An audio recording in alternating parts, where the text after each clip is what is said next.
Acho que para a JAP é um orgulho estarmos aqui a representar nesta feira, na MIF, os nossos produtores, os nossos produtos portugueses. Esta feira de Macau, sem dúvida nenhuma, é uma feira muito interessante porque podemos entrar aqui no mercado asiático. Eu acho que aqui os produtos portugueses têm muita qualidade. O que estamos a ver é que realmente os produtos portugueses são muito apreciados cá em Macau.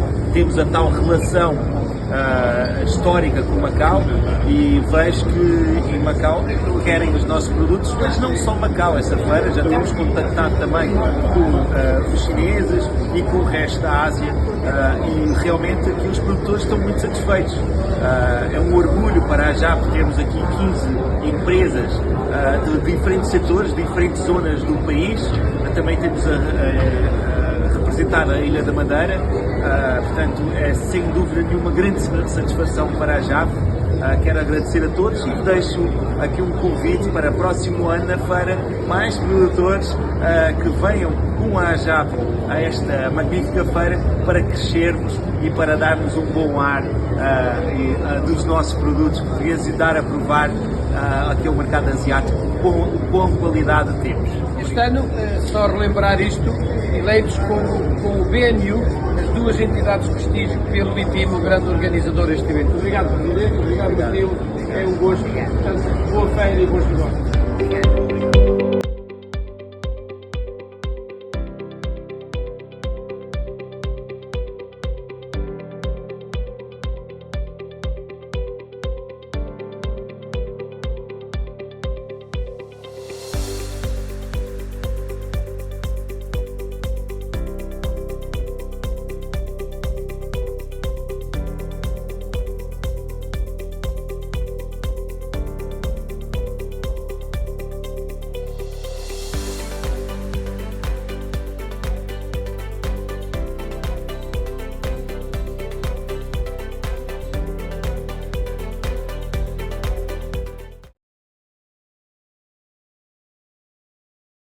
Os cereais, nomeadamente os cereais preganosos e particularmente o trigo duro, o trigo mole e a cevada dística, são cereais em que o nosso país tem uma forte dependência do mercado externo.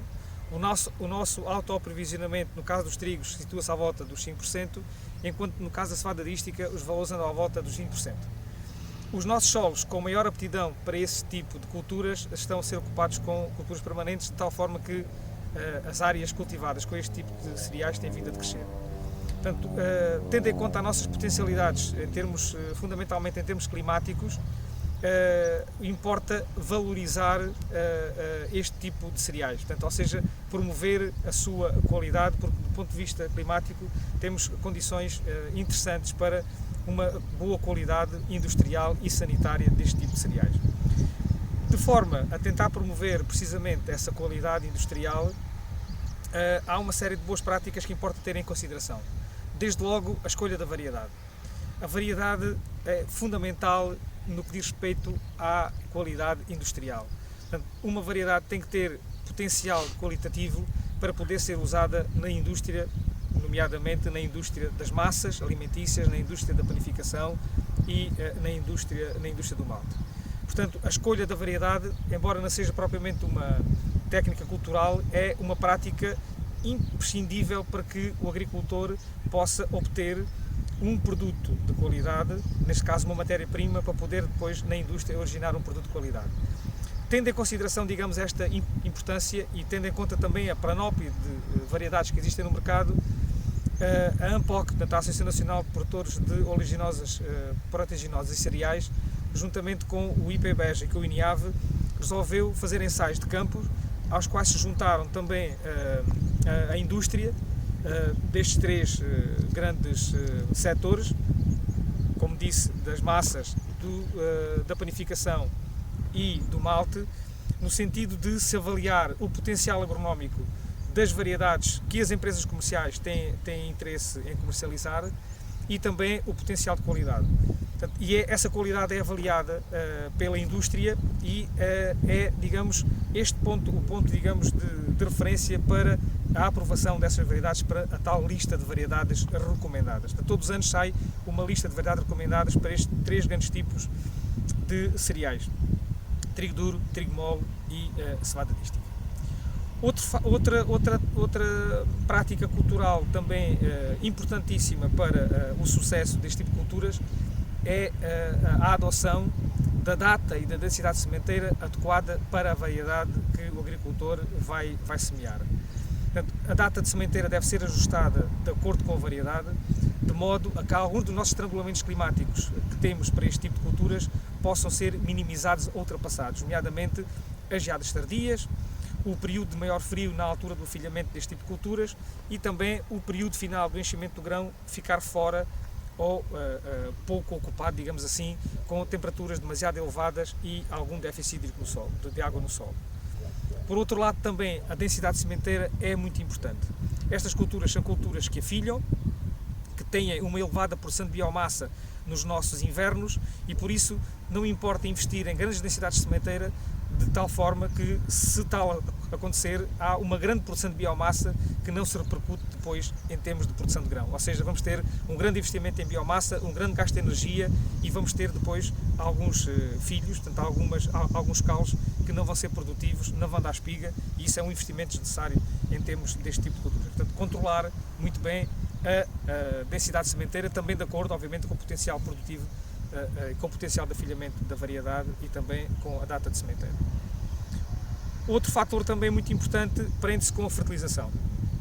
A fertilização deve ser cada vez mais racional.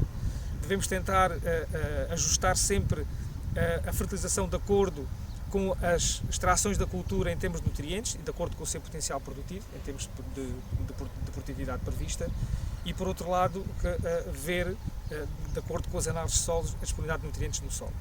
Portanto, todos os nutrientes são importantes, mas aqui, em termos da qualidade industrial deste tipo de culturas, importa destacar a fertilização azotada e aqui na fertilização azotada importa ter em consideração não só a dose, como também a época de aplicação. E aqui há duas realidades distintas. Enquanto no caso dos trigos, a fertilização azotada não tem, digamos, uma conotação negativa em termos da produção e da qualidade, no caso da cevada as coisas são um pouco diferentes. Portanto, como sabemos, a fertilização azotada promove o teor de proteína no grão. Esse teor de proteína no grão é um fator decisivo e fundamental para uma boa qualidade industrial, quer no trigo mole para a panificação, quer no trigo duro para as massas alimentícias. No caso da cevada, esse valor de proteína deve situar-se no intervalo entre os 9% e os 12%, de tal forma que aqui, no caso da cevada, importa atender não só, como disse ainda há pouco, à dose, como também à época de aplicação. Não podem ser feitas épocas de aplicação muito tardias de azoto, no caso da cevada dística, por forma a não aumentar demasiado o teor de proteína no grão, no caso da cevada, que vai depois penalizar em termos da sua utilização industrial. Por outro lado, temos também a eventual possibilidade de regar a nossa cultura. São culturas de sequeiro. A maior parte do seu ciclo produtivo decorre num período onde a precipitação é suficiente para o seu desenvolvimento. Contudo, e tendo em conta também o que se tem vindo a passar nos últimos anos com as alterações climáticas, não só com a diminuição do volume de precipitação, como também com a irregularidade em termos da sua distribuição, se houver possibilidade de regar, estas culturas são aquelas que utilizam de uma forma mais eficiente a água da rega. Portanto, nós conseguimos, com uma baixa dotação de água da rega, sempre for possível regar, obviamente, não é? E só nas fases críticas da cultura, não é? Portanto, que se pode identificar 2 ou 3 fases críticas ao longo do ciclo, dizia, portanto, só com a rega nestas fases críticas da cultura podemos duplicar, triplicar a produção deste tipo de culturas, ou seja, usar de uma forma muito eficiente a água da rega. E estamos a falar, por exemplo, de cerca de 1000 metros cúbicos de água por hectare, ou seja, 100 milímetros de água. Por outro lado, temos também, e é muito importante, fazer um acompanhamento rigoroso do ciclo da cultura. Portanto, o produtor tem que acompanhar com pormenor a evolução da sua seara, tem que fazer identificação dos estados fenológicos, avaliar o potencial produtivo que essa seara tem nas várias fases do seu ciclo, nomeadamente nas fases críticas, e depois ajustar o itinerário técnico de acordo com o potencial produtivo que essa seara tem.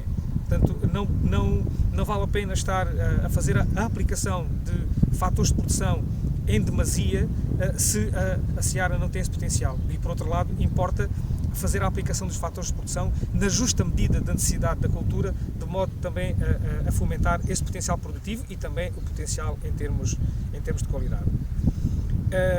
Neste aspecto é muito importante a capacitação dos agricultores. Não importa que os produtores estejam capacitados com mais competências e com mais profissionalismo para a gestão destas culturas. E neste sentido, também estas três instituições que falei ainda há pouco, nomeadamente a ANPOC, o IPBEJA e o INIAV, promoveram uma formação técnica neste tipo de culturas que vai na 8ª edição e com grande sucesso e que tem vindo a ser, digamos, um fator de grande desenvolvimento e de valorização deste tipo de cereais.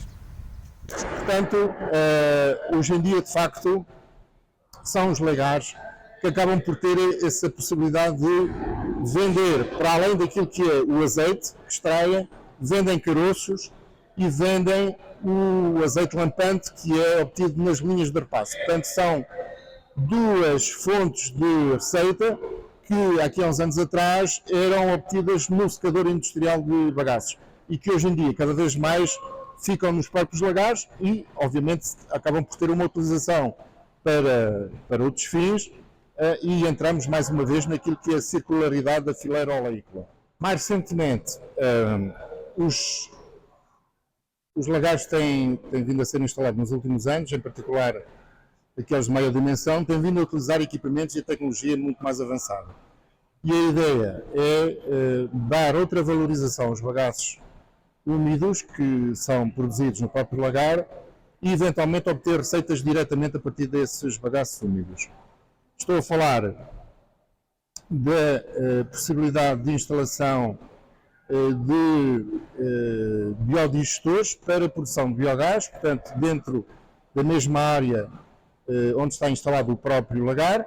Esses biodigestores produzem um biogás que é muito rico em metano, em termos médios poderá ter uma composição de 95% de biometano, e esse biometano pode ser injetado e vendido diretamente à Rede Nacional de Gás Natural, desde que haja, obviamente, um ponto de injeção relativamente próximo. Portanto, a questão económica e de interesse do negócio será produzir biogás a custos razoáveis e conseguir injetar num ponto não muito distante da rede esse biogás produzido.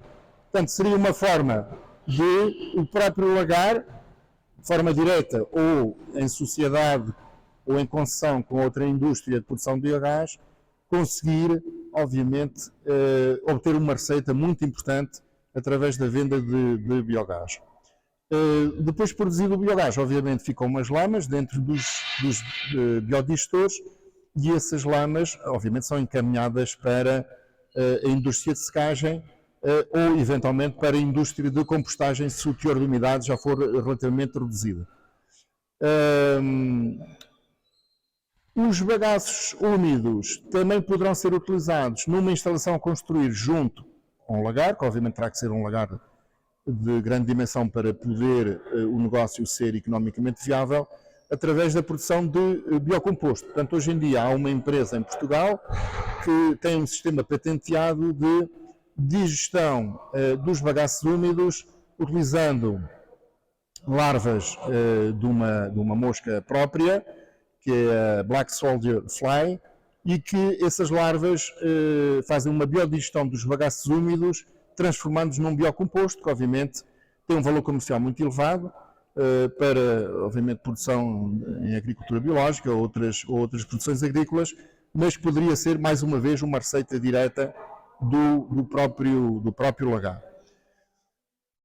A produção de composto tem sido uma alternativa que tem surgido também nos últimos anos, portanto, composto orgânico, em pilhas de compostagem. Obviamente, os bagaços úmidos têm que ser misturados com outros produtos, no sentido de conseguir obter um composto mais ou menos equilibrado em termos nutritivos e em termos de teor de umidade e de relação carbono-azoto.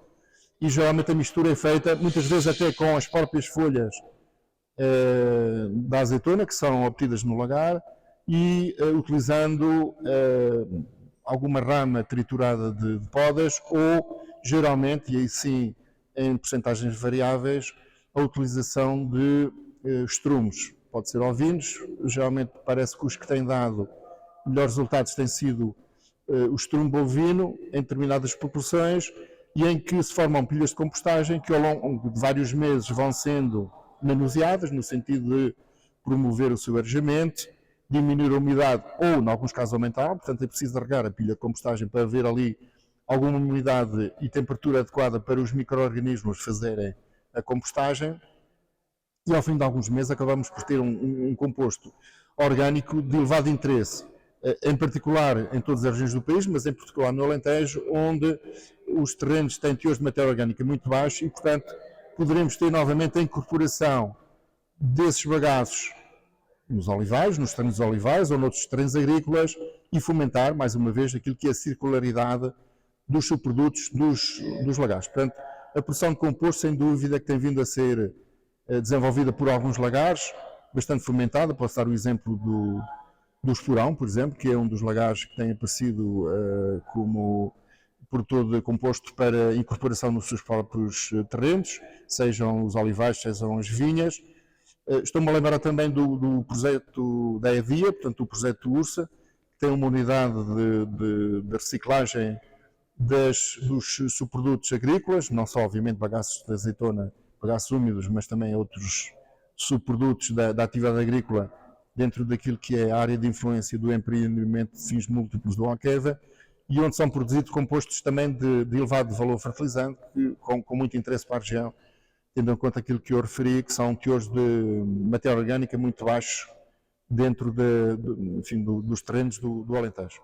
No futuro próximo, vamos ter soluções já disponíveis no mercado, que vão ter certamente um grande aproveitamento nos lagares, uma vez que vão permitir a valorização com a produção de subprodutos ainda muito mais apetecidos pelo mercado, por determinadas indústrias específicas, poderão vir a trazer receitas acrescidas e elevado valor aos lagares. E estou a falar dos decanters de última geração. Esses decanters,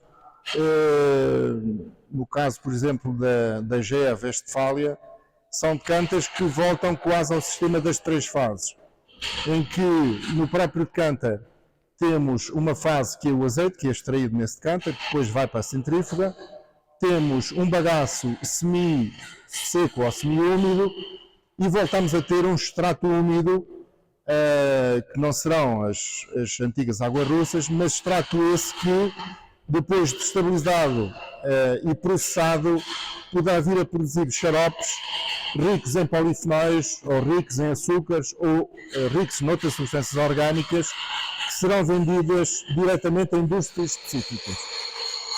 Tem havido algumas empresas internacionais, não portuguesas, que têm tentado encontrar formas de valorizar os bagaços de azeitona, sejam secos, sejam úmidos, no sentido de obter receitas diretas para os lagares. Estou-me a lembrar da produção de farinha de bagaço de azeitona para utilização na indústria alimentar, para produtos vegan, produtos sem glúten, para pessoas com determinadas alergias. Portanto, há um sistema patenteado por uma empresa espanhola, que é a Fenolives, e estou-me a lembrar também de uma empresa da Andaluzia que patenteou um conjunto de processos químicos que retiram, por exemplo, o esqualeno, que é uma substância que existe, pode estar até 1% daquilo que são os bagaços úmidos, e esse esqualeno é comercializado no mercado mundial a valores que podem andar entre os 10 e os 14 mil dólares por tonelada. Portanto, um valor muito mais elevado se compararmos com aquilo que é o preço do azeite, que andará nos 800 euros ou 700 euros. Este ano está muito valorizado por tonelada, portanto estamos a ver que são valores de produtos altamente valorizados no mercado.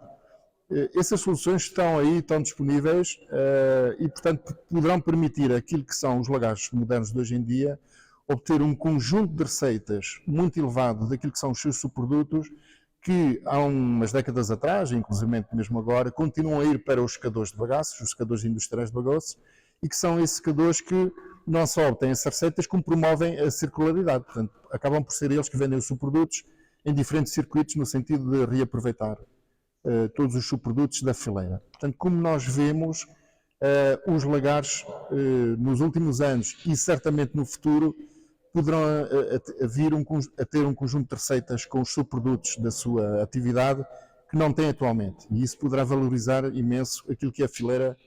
Portanto, estamos num momento de viragem, num momento de mudança de paradigma, em que claramente, se já antigamente existia essa quase circularidade total da fileira oleícola, portanto, quase todos os produtos, resíduos, subprodutos, tinham um aproveitamento e nada se perdia, nada era desperdiçado e nada ia para aterro ou, digamos, qualquer outro fim que não fosse o seu aproveitamento económico.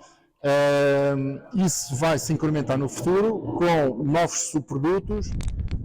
Para finalizar esta peça sobre a economia circular na fileira oleícola, portanto, daquilo que tudo que foi apresentado, claramente ressalta que começa a haver uma mudança de paradigma naquilo que é a produção e a utilização e a valorização de subprodutos. É possível encontrar novos subprodutos, é possível encontrar a forma de valorizar esses novos subprodutos e claramente os lagares, num futuro muito próximo, vão ser altamente beneficiados naquilo que são o incremento das receitas em termos de produtos comercializados. Portanto, enfim, quase puxando ao limite, os subprodutos que nós consideramos hoje subprodutos poderão ser coprodutos, ou seja, poderão vir a ter uma importância tão grande como aquilo que é a produção de azeite. E daí a palavra coprodutos. Muitos deles altamente valorizados por indústrias específicas no mercado internacional, desde que haja, obviamente, investimentos em tecnologia dentro dos próprios lagares. Antes de terminar, também quero agradecer às empresas Lagarices e Olibest por terem acedido a recolher imagens de vídeo e de fotografia no interior das suas instalações.